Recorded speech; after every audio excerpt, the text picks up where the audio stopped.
As salespeople, we often represent multiple products and or services. So what do we do when we meet with a prospect who might be a good match for services or products beyond what they originally inquired about? Stay tuned. It's often the case that you'll meet with a prospect, and during the needs discovery part of the process, you uncover that they might be a match for some additional products or services. What do you do in a situation like that?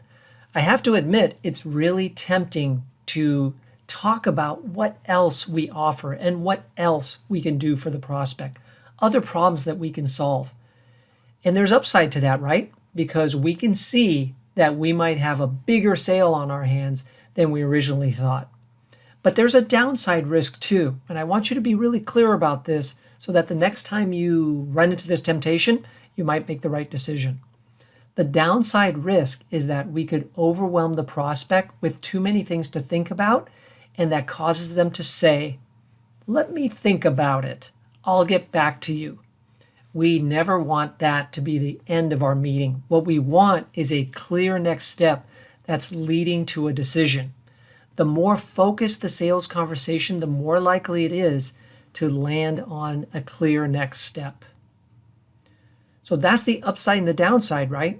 Let me give you an example. A few years ago, I met with a person named John, who's the head of HR for a mid-sized company.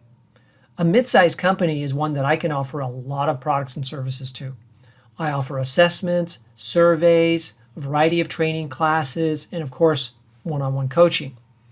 But John came to me for one specific need. He wanted sales training. I decided to rein it in a little bit and not just share everything that I could offer John, even though I wanted to. I was tempted, right? I kept the conversation to the sales training. We ended up doing business together, and when they were satisfied, John wanted to meet with me to talk about some other challenges that he was facing in the company and what I might be able to do to help. Well, in a short period of time, I became a coach, a trainer, and an assessment provider. They were my best client for 2 years running, and that's because I showed patience and moderation in the initial conversation. Just get your foot in the door, do a great job, and that will almost always lead to opportunities for more business. Let me share with you one other example. A client recently told me about a conversation he had with a consultant. He was looking for a single service from the consultant. Sound familiar? Well, this consultant was tempted to talk with my client about other services that he offers, and he introduced them into the conversation without my client asking to learn about them. While my client was impressed with the capabilities of the consultant and he appreciated the fact that they offered more than that single service, he felt that the conversation went on longer than necessary and was somewhat muddled. And so he didn't leave as impressed as he might have been if the consultant had kept it focused in on the one topic that my client wanted to talk about. It doesn't mean the consultant isn't going to get the business, but it does mean that my client was less impressed than he might have been. As salespeople, we're going to run into this temptation.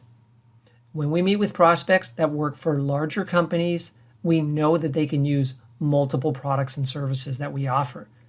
My advice to you is be patient. Just do a great job.